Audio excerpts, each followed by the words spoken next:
Kill your desires. This is what a sick society is only capable of telling you. But the question is, if you want to kill your desires, first ask yourself, what are your desires? But most importantly, what is a desire? You'll meet a lot of bozos nowadays that, pride themselves with diplomas about psychology. The only psychologists, the true psychologists that exist in this world, are those who are behind the social engineering. Those are the true psychologists and psychiatrists of the world. While other psychiatrists that are good are those who deal with dangerous minds, right? Or, the scum of this society.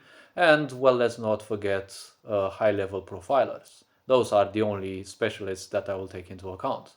And many times, if you go to a psychologist, well, they'll probably tell you about Freud or any other of their personalities and what they have said in their books. See, I'm not interested in what those people said in the past. I came to you to give you money for the attendance, right? Uh, in order to give me your opinion. Because if you're going to talk to me about Freud, I can go and ask DeepSeek or ChatGPT about what Freud said. And I can ask them to make a resume or whatever you call it, a short story out of the entire piece of writings that they made. Yes, people will start using this more and more. But back to the idea of, desires. You know, people in this sick society, they're so silly and primitive minded. They're telling you, kill your desires. But they are supporting a world that does what? It excels at making you desire more. It's actually not the world that is making you desire more. See, desire is an engine of life. It is, let's put it, a fire of life. It is an unconscious push towards something different. See, desire is best seen when you are simply disallowed something, right? When you are disallowed from something, your mind goes so perverted into wanting that it's almost hard to put it out of your mind, right? When you think about desires, anything that you crave, want, wish for, that is a desire. This is not something evil, because there's a lot of agendas telling you that everything about humanity is evil, of course, because, well, humans are stupid, and you can't expect them to know anything about life. Someone more stupid than them tells them something, and when they have no balance about life, they don't have any stability within life, within this reality, and they are all stuck in the miraculous possibilities of the mind, they will obviously be a slave of whatever someone else tells them. Because if you don't believe in something that would support you, you will definitely end up believing in something that will support others. You're living in a sick society that does what? It has you live on the edge in order to be a consumer in a world where there's literally so much theoretically to be had, but practically you're probably not ever gonna achieve in getting any of those.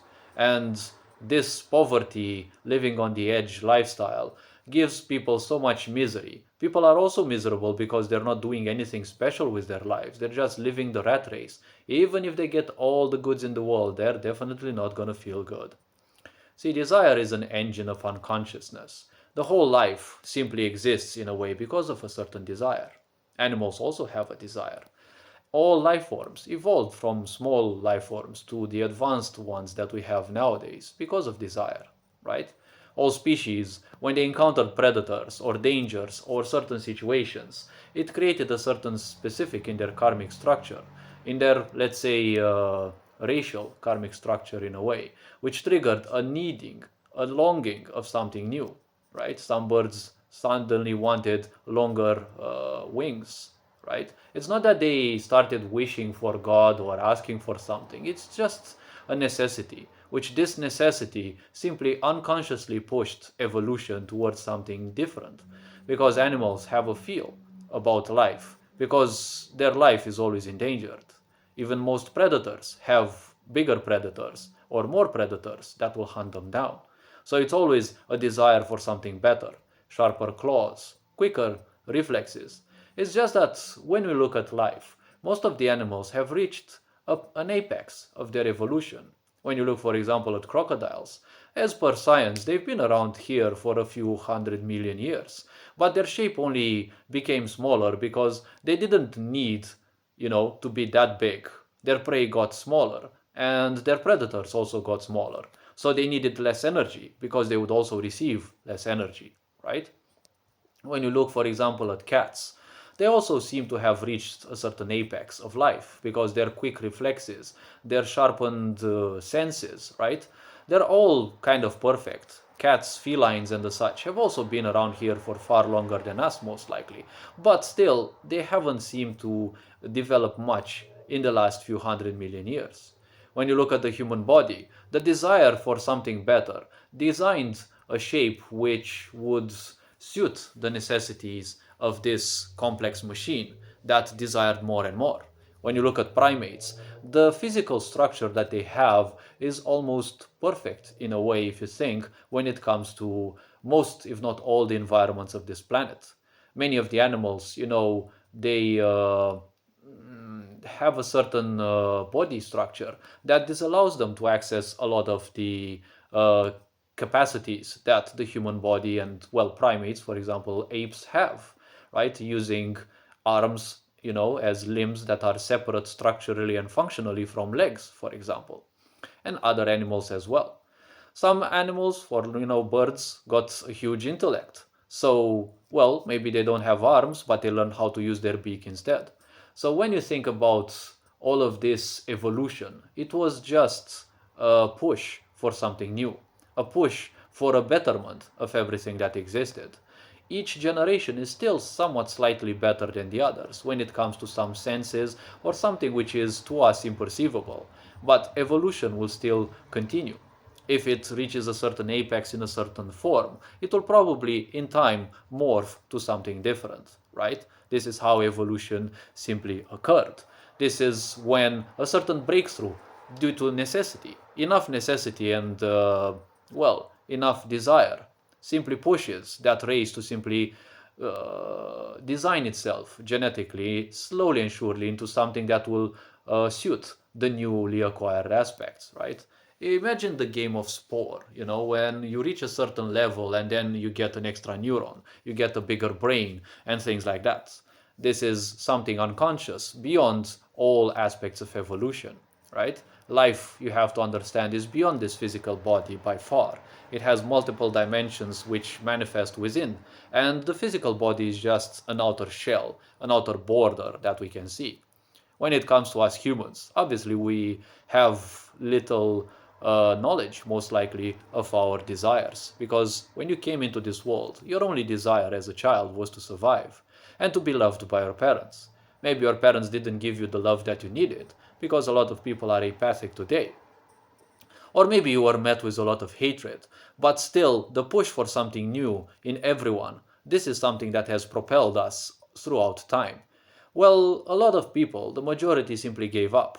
And even if they gave up, they didn't want to evolve. Well, it only happened that they became even more unconscious. As they became unconscious, well, the desires only amplified, but they manifested in another way. See, when you desire something, you can want it consciously, or you can seek achieving it in a conscious way, because there is no such thing as a conscious desire. A desire is almost an obsession, a necessity for something, and a sensation, especially in consumerism, that if you don't own it, your life will suck. You will be left behind, right? It tries to make use of your survival instincts, right? If you don't make use of our services, you're gonna be left behind. Everyone else is using it except you, right? They're making use of all these little sleek aspects to make you think that, people are gonna judge you and such. After all, we live in a fully judgmental world that doesn't know how to handle their own emotions. And when people get emotional, they become more judgmental because they're incapable of handling their emotions. It is a lack of knowledge on how to judge, as well as especially a lack on emotional intelligence, right? How to understand, how to feel others' emotions, and most importantly, the hardest, most difficult part, your own emotions. Your desires will always be ruling your life. They will always be handling your life unconsciously, even if you don't know. All the ads, all the things, all the hurts, everything in your life, your entire history will push you towards certain necessities, certain needs, certain wants. Be it that even your ancestors' needs will most likely try to make manifest through you. Because you have to understand, maybe you don't know who your ancestors are, but you still carry their DNA. You are only represented by the DNA of the last 6, 7 generations. Even science supports this. But still, the evolutionary karma goes much, much deeper. And it's also said you have the whole history of the universe in your DNA. So all the impulses of life, anywhere that can be, are also within you. And life only strives for one thing, to become better at something. But life itself does not have a consciousness. Life does not have an awareness. It only has its unconscious desires, its unconscious pulls towards something. That is why a lot of people fuck themselves up in life, because they end up doing certain things so much that life becomes convinced that that is the way. When life becomes convinced that something is the way, it will simply invest its own energies into that, and that is why it becomes harder to snap out of it, right? So it becomes a habit. A habit in the end can easily become a necessity, right? Because a habit actually is a necessity. You don't want to do something consciously, so you do it mechanically. There are layers to this, but all habits are bad, right? Because either you're doing it fully mechanically or at least partly mechanically, because a habit means you're repeating something. Repetitiveness means you love comfort. In a way, you're kind of prosophobic. You don't like evolution. You don't like change because you're always sticking yourself to something you already know. If you live life with this desire that you always follow certainty, you typically are gonna fail in life, or you're not gonna reach far because you're only gonna do half steps, and you're gonna waste so much time second guessing yourself. That is not a good path to follow. Everyone has to learn their path, obviously, but in the end, you have to understand desires are not your enemy. Desires are just a guidance from life. As I said, life just wants to do something better. It's just that in this world, no one tells you what to do.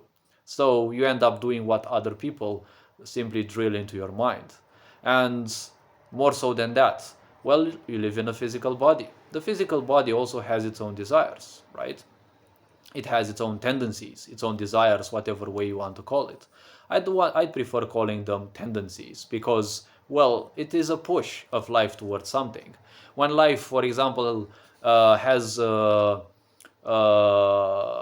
is programmed to believe that, for example, sex is the best thing to achieve in life, obviously a rapist will be born sooner or later, and they will pursue that because their life got convinced that that is the ultimate pleasure. Never forget, we are creatures of pleasure. Our brain is highly capable of producing serotonin, but it requires certain, um, let's say, stimuli in order to achieve that, right? And obviously, masturbation can be unfortunately the easiest way there. It never brings you any happiness, but it can at least allow you to unleash some of the built up anger, right? Some of the pent up frustrations. When we think about these so called urges that we all have, well, your desires you cannot kill. They are exactly like the mind. You see, a lot of bozos, those idiots that don't know anything about life and themselves, but give themselves titles and pride themselves with the knowledge that they don't have. They will tell you to kill your desires, to kill your mind, to shut down your mind. You are never gonna ever be able to do that. The moment you want to shut down something in your mind, you're gonna amplify it so much, you're gonna go crazy. Ever tried suppressing a certain emotion or a certain feeling, a certain thought, and then suddenly, or probably not suddenly, but after a certain period of time, you couldn't simply pull it out of your head, right? Don't ever try silencing your mind. The mind will be silenced only when you perish. Just this, if you learn in life, at least a bit, a few of your problems will simply be solved just by not investing your energies in trying to silence your mind. Nobody cares whether your mind is noisy or not, one may say. But a sick society does care if your mind is noisy because that will always distract you from who you are. Life can only be experienced from within. You can look at everything from the outside, you're just gonna be a scientist. You're gonna analyze all the possible details about everything that you see around, but you're definitely gonna miss the energy within those. You're definitely gonna miss the life in everything. Because, well, energy is vibration, right? It vibrates. It has a certain life within it. Yes, it doesn't have what humans call a soul, but it does have a memory, right? Ever squeeze a sponge? It tries to get back to its original shape because it has a memory. Ever squash rubber? It tries to get back to its own shape, original shape, as much as it can, because it also has a certain memory. If you wound yourself in a certain way, your physical body will try to heal itself back, because as well, it has a far more potential memory. But these things better kept for a different video. When you look at the most advanced people in the world, for example, yogis and seekers of spirituality and the occult, many of these typically end up their lives at around 33 years or, other such ages, because they have realized through enlightenment that you can never beat desires. Every time you achieve something that you thought, your mind will always create a greater desire. You want 100,000 subscribers, you achieve those. Then you want 150,000. Then you want 200,000, and so on and so forth. Whatever you will achieve, you will always want more. Maybe you don't want that consciously, but the unconscious pushes of life will guide you, or at least will try to guide you through that. Because I repeat, life does not have its consciousness. Its consciousness belongs to you as a being. It's a bit fuzzier to explain, but the point you have to understand, life is fully unconscious. Yes? And the physical body that you have allows a discriminatory mind, allows you to make decisions. Once you shed this physical body, there's no more discriminatory mind. You're just gonna be a piece of life that's gonna head on its own way to seek a new body, to simply embody and experience life again, based on a huge amount of karma and a huge amount of memory that will make use of fully unconsciously. So you have to understand life has developed unconsciously, but some forms of life throughout the universe obviously have reached a level through which they can become conscious. When you become conscious, when you become aware of the possibilities of the cosmos, you know you can never beat your impulses. So that is why yogis and the such prefer to transcend the cycles of life and death by becoming one with creation through certain practices. And once they do that, they transcend physicality, they transcend their karma, and become one with creation. This way, they are no longer stuck into the so-called desires that a sick society will constantly want to keep you trapped by telling you that you have to kill them. When you also put, for example, societal aspects like religion, a lot of people end up feeling, sexual urges. They are a very natural thing. But religion and, well, how people perverted it will come and tell you that no, that is, forbidden. That is not good. When you're denying yourself something, you're going to become even more perverted into that. When you meet the wrong kinds of people, they will give you whatever you seek for a certain period of time, and then they will deny it as well. And they will make you live life as if you are fully dependent on them. That will give birth to an even greater perverted mind, in whatever way, shape, or form. So one has to understand you will never be able to kill your desires. Focus on one something that you want and just accomplish it. If you have multiple desires, focus on the one that will bring you the most fulfillment.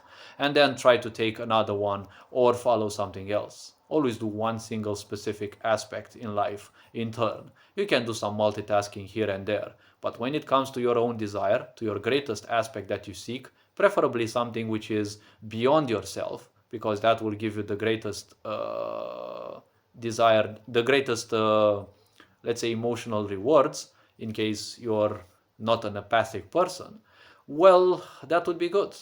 Focus entirely on one and remove most of your distractions, because your distractions will create more urges and those urges will overwhelm you sooner or later.